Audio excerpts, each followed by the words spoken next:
Mga boss, pasensya na, medyo maingay dahil maulan yung panahon ngayon mga boss.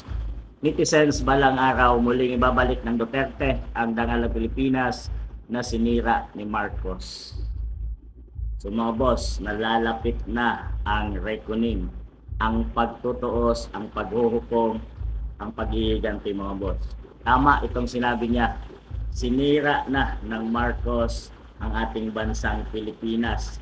Walang proyekto, korupsyon, talamak mga boss, na walang command ng ating Pangulo mga boss.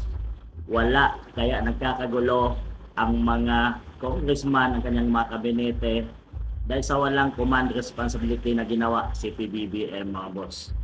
Walang kamay na bakal. Kaya talagang mga boss, nagkakagulo na ang ating bansang Pilipinas at papunta na sa paglubog. So kung sa mga naniniwalang ang Duterte ang magbabalik mga boss, ay totoo po yan. At hihintayin natin ang taong 2028 mga boss. Dahil ang sinira ng mga Marcos at itong mga taong itong sumisira, nagbubulsa sa kabanang bayan mga boss, ay magbabayad ang lahat ng yan pagdating sa tamang panahon. At sana suportahan natin, tayong taong bayan na lang ang kakampi ng mga Duterte mga boss, dahil nakikita natin lahat kung ano na ang ginawa ng mga Marcos dito sa ating bansang Pilipinas.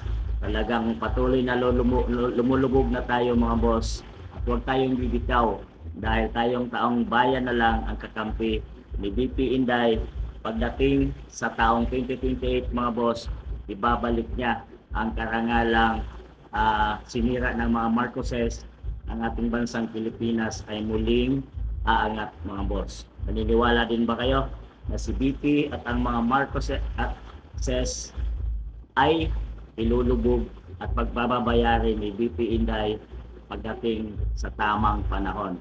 Kaya BP Inday ang ating susuportahan mga boss sa 2028, at sana nga ay malampasan lahat ni BP Inday ang mga ginawa ng kalaban ngayon na pilit siyang binabagsak, dahil natatakot na sila mga boss na pagdating sa araw na yon ay magbabayad silang lahat.